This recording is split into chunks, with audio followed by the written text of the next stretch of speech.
Heyo! Welcome back, everybody. This is Eon Chiquino. We've got a consolation match from Dreamhack Summer. This is between two Zerg players. Consolation match is very important as it does divide up who gets more and who gets less WCS points, which also comes in handy towards the end of this year, 2013, and whoever gets to go to BlizzCon, whoever has the most points gets to go to BlizzCon, gets to go to Anaheim, California. I think that's where it's being held this year at BlizzCon for the WCS Championship. So important match here.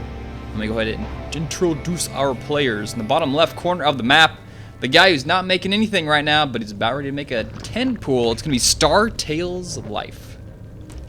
And his opponents on the top right side of the map, one of the top European players, a man who's been with Team Liquid for a very long time. It's going to be the Little One. So the Little One, in the top right corner of the map, playing up against Star Tale Life. I think most people would agree that TLO is the underdog in this scenario, but he always puts on quite a show. We'll see how he does this game, what type of strategies he might come up with. Life is a pretty standard Zerg player for the most part. He doesn't do anything too wacky, too wild. He's just extremely good. I can't underestimate that enough. 6 Zerglings coming out here, so Life is going to start applying some pressure. I have commentated a couple of Life's games in the past to ZvZ's, and he does love this build right here, this Baneling opening. I've seen him use this, actually, the last game I commentated, it was Life versus, I can't remember who it was versus, but he did this build where he opens up the tin pool straight into Banelings. He doesn't get speed, he runs straight into his opponent's base, and unfortunately for TLO, well, he did go for the spawning pool first, so it's going to be a little bit safer. And look at this. Oh, TLO scouts it. He sees it in plenty of time. I love the pathing of that Overlord there. And he knows exactly what's coming. And TLO needs to... he's got some Zerglings coming out, so he will be able to match the production. The thing he has to worry about are the Banelings. The Baneling reinforcements are what's going to make or break this game. The Baneling nest is just about done. He's only got 2 workers and gas there. He doesn't really need any more than that. And the fight is going to continue. We'll probably see Life try and attack this hatchery while the Banelings are being made. And while the Banelings are being made, watch out. Okay. All right, yeah, he's just going to wait for the Banelings. You may wonder, why doesn't he go with the Zerglings right now versus these Zerglings? Because why not? You can just wait for the Banelings. These guys can do so much damage. He's going to force a cancel on this hatchery. He saw the early timing from the Zerglings, so he knows, you know what, I can just take the safe bet, go for the hatchery, get myself up my own hatchery if I feel like it. And look at that, takes up the hatchery, causes a cancel, kills the drone even, and now, you know, Life has got so much opportunity here. He can do whatever he wants. He can go for an attack in the main, which looks like it's exactly what he's going to do here. Spinecrawler's up, a couple of Zerglings are going to pop out, so TLO, pulling off some of his forces, going to go for a counterattack, thinking his forces at home can't defend. There's only one Baneling out here, and with only one Baneling, I don't know if that's going to be enough to cause significant damage here to force TLO to lose any forces up here. Right now, Life producing some drones back at home. And this counterattack, I don't see it doing much. You know, there's things here on the ramp. And, yeah, Life is easily going to stop this attack. Yeah, he's got the concave at the top. He's going to go for it. But, yeah, that fight isn't going to turn out well for either of those players. If anything, it's going to be a wash. And TLO now with 2 queens at the front of the ramp. He can wall that off easily. He's going to be forced to slowly push himself out. And at this point, let's check the workers out. 13 versus 17. So we do have TLO with the worker lead, which is nice for him. Actually, we had a little bit of a Zergling skirmish still going on down here. Like we said, just a little bit of trading. TLO is going to go in here, get some scouting information off C. Okay, speed is being researched, which is going to suck for TLO because TLO does not have speed. He just now started. He's going to be behind. The hatch goes down for Life, and the hatch is trying to go down here for TLO, but TLO is going to go for a run by. He's going to snag a queen. Actually, Life is going to go for a run by. Snags a queen there with that speed advantage. And TLO was not ready for that. He didn't have the queens walling off the ramp here. And this catch doesn't even get canceled. This is really bad. Life showing exactly how well he plays ZvZ in all these different scenarios. Another Zergling's going to run straight on by here. But there's 10 Zerglings coming out for TLO. TLO figuring, all right, I couldn't get my hatch down. Maybe I'm just going to go for it. Go for a big counterattack. A speed is about halfway done here. And the Baneling that's going down. So TLO doesn't look like he's going to be making his own hatchery yet again anytime soon. He just may go for a big counterattack, assuming Life is also going for hatchery here. He may get a slight advantage if he can go for a big attack right now. But the Banelings, connect and only take out 2 of them there. Pretty good micro there from TLO. Didn't lose the majority of his links here, but actually he's going to go for a hatchery. I thought he was going to go for a big counterattack here, but no, just going to go for the hatchery, pull down the 2 spine crawlers. Makes sense. I was kind of maybe anticipating TLO being a little bit more aggressive than that, but no. TLO just going to play it out. Life as well down here, make it a couple defensive banelings. Overlord sees the Zerglings. They'll see when speed finishes here really soon. Yep, speed finishes right there. Life should see that. Now both players are going to work on their expansions to get their macro up and going. Oh, TLO needs to watch out here. Those banelings can completely evaporate that army if he's not too careful. So TLO just trying to pick his fights, go against those Zerglings whenever the banelings are too far away to do any damage. And Life has enough forces to deal with that. Oh, that was close. That was extremely close there. Don't want to get too close to that baneling. 2 banelings will take out a batch of Zerglings, but even if you just get them really low, actually most of these guys are low, so that baneling would have killed all of them, so you have to be very close there. More defensive banelings going up, so both players trying to figure out, okay, is my opponent looking to do aggression? Is he starting to macro? With these 2 spine crawlers up, TLO's got to feel pretty comfortable with those extra spine crawlers he's got here. And the banelings pop out right in the nick of time. Look at that, and Life gets completely shut down. But no, he's going to get a couple of drones. Looks like he's got 2. And that's about all he's going to get here. I think he only killed 2 there. Let's check it. Yep, 2 workers killed. He can't even run back in the main because the spine crawlers have enough radius to kill a Zergling as it runs up the ramp. So his best opportunity was just to hang out back here.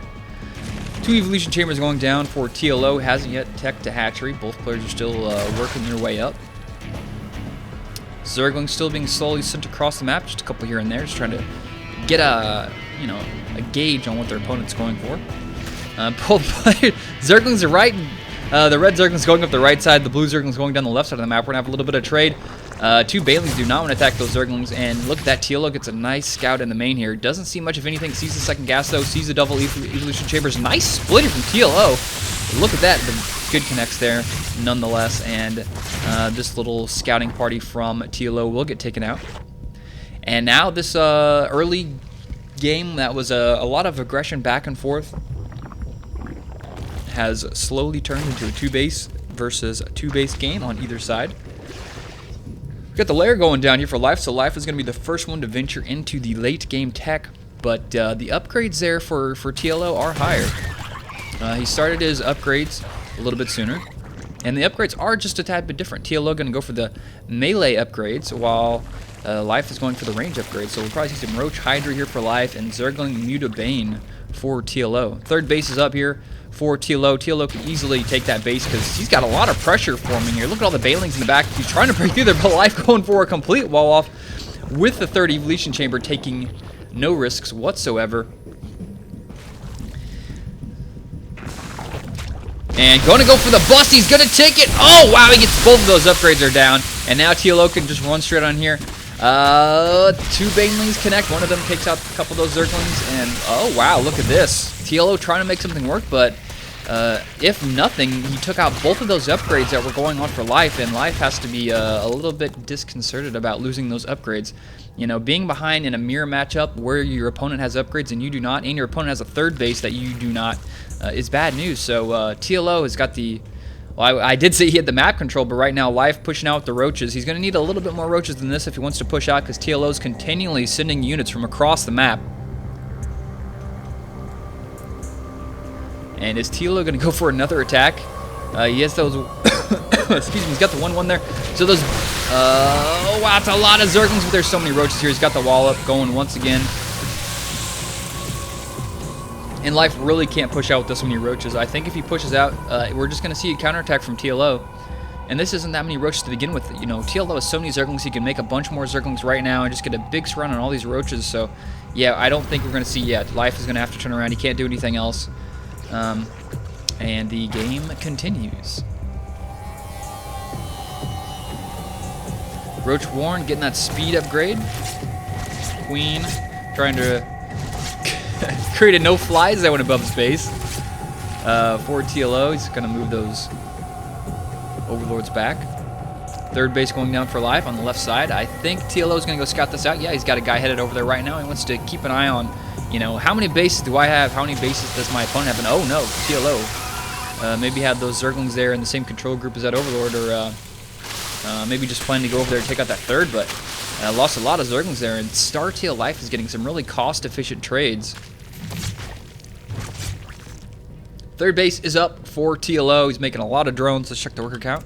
51 versus 50. So the worker count is the same, but I mean, obviously, we can look at the income difference. TLO is farming or mining much more efficiently with those 3 bases as opposed to 2 for Startail Life. And look at this, Startail Life going to get completely surrounded by the Balings. The Balings get big connects, and look at this, TLO has his own roaches of his own. Life is going to be forced to retreat. The Zerglings are working as blockers in the back there. Life forced to fall back. He does have the roach speed, which TLO does not, and he's going to be able to sneak out of there just a little bit.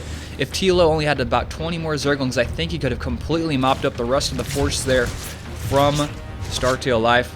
But anyways, look at this. TLO with the lead. He's got better upgrades. I think Life has got 1 attack upgrade, almost working on his 2nd attack upgrade, I see. Yeah, 2nd attack upgrade coming. Life looking to make another strike here in the middle. Going to snipe a roach. No, it's not going to happen. He's going to be forced to retreat. And a lot of Zerglings heading around the left side of the map. Maybe going to go in for a flank over there. There's not much to defend except for 5 roaches. More roaches here from Life. Just kind of holding the middle of the map, trying to keep that control for himself. Roaches here for Life, already in a defensive position. He's going to be able to take out these Zerglings, but not before TLO is... Oh, no. There we go. Now he's going to start taking out a couple drones. 1 of those goes down. 2 of those goes down. I don't know if he killed 2 or not. Nope. Actually, yep, it was just 2 of them. 2 kills there for TLO. Upgrades, 1-1 for both players, while, like I said, Life going for the range upgrades and TLO going for the melee upgrades, but unfortunately, TLO is switched into Roach Tech, so that upgrade for those Zerglings isn't going to help him too much because he's making mostly units that have the range attack. Getting a lot of gas here, really focusing on the grass, rather. Startail Life is just poking a little bit here in the front. He does have the upgrade lead, and if he waits just a little bit longer, he's going to have +2 attack, while TLO's only going to be on +1. Hydra's now out on the map for TLO, and we've got Life going for the Infestors. So we'll have Infestors Roach versus Roach Hydra. And, you know, that's all going to come down on the fungals. If we can see Life land some good fungals on those roaches, they'll be all clumped up. It's going to allow Life to get a nice concave and just get better surface area, and, you know, that'll equate into higher DPS for his army, as well as having the upgrade lead. So we'll see if Life can turn this lead that he has now into a victory. Hydralisked in, oddly, in a really risky position. That's the easiest snipeable Hydralisked I think I've ever seen in StarCraft 2 history. It's on the edge of the 3rd base. Well, at least it's on like the left side of his base as opposed to like right here in the front in the middle. That would just be completely cocky. Roach Warren here from Life, keeping an eye on that possible 4th base. Zergling run by goes to the natural of Life. Life isn't going to lose too much here, just a couple Zerglings here. That's mostly a distraction for the Roach Hydra pushing his way through the middle. But look at the force here for Life. Life gets a great fungal and huge concave from Life. TLO is going to get completely destroyed by Life's superior army, superior upgrades. Pushes forward here with the fungals. He just made it. You know, TLO thought he had an advantage. He thought he had a timing there, but it just didn't work out. And maybe he wasn't expecting those Infestors to pop out at that time. But, yeah, TLO walking right into a trap. And now he's in trouble. He's got some Spine Callers for defense. He's got the reinforcements coming out of his base, so he has the defender's advantage. But, oh man, on top of that, he's going to lose 4 Overlords of these Hydralisks from Startail Life pushing forward. And Startail Life managed to get his 4th base down. The Overlord does see that, so TLO sees that. And good fungals on the bottom. The Roach count is just massive here for Life. 40 versus 25. You cannot beat math. Fortunately, TLO, the math is strong here, but Life is running out of fungals. But there's so many units here for Life. The GG goes down from TLO, and Life is going to take an early 1-0 lead versus TLO in this series. So, yeah. Good game here from both players. Really interesting opening. I'm definitely sensing a favor for Life to do a 10 pull into Baneling ZvZ in this map, because that's the 2nd time I've seen him do that in recent history. So anyone out there that's looking to that, this is the advice you get that's completely worthless to like everybody who listens to this. But you know, if you guys are in a best of 3 versus Life and you play Zerg and it's on Star Station, watch out, because he's probably going to 10 pull you into Baneling. So on that bit of valuable information, thank you guys for watching, and I'll see you guys next time.